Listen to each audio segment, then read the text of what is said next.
Let's talk about the 5 R's. So, the 5 R's is an easy way to remember what to do when entering a parenting situation. So, the first R, recognize, means as a parent we recognize that something's going on for our child. Perhaps they are struggling with something, perhaps they are acting out, or there's a behavior we see that we don't like, or there's an interaction between siblings, or it could be a variety of things. So we recognize there's a situation that probably requires us to intervene or to enter the situation in some way. Number 2 is we respond. So we choose to respond. Rather than emotionally react, we choose to effectively respond. So we respond to the situation. So we go in there prepared to use effective communication strategies, prepared to do what we need to do to help our child through this situation. Number 3 is regulate.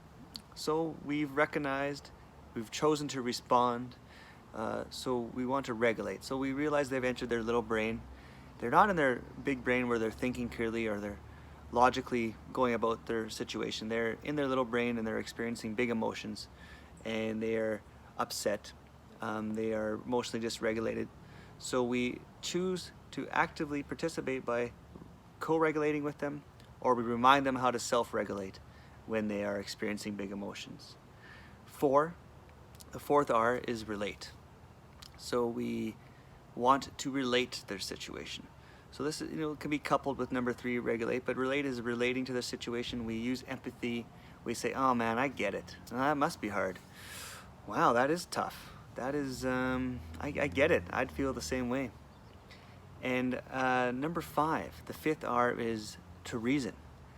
So during this process of the 5 R's, if your child did something that was something they're not allowed to do, or they broke a rule, or they act in a way that's not appropriate or a proper way to handle their emotions, this is when we reason with them.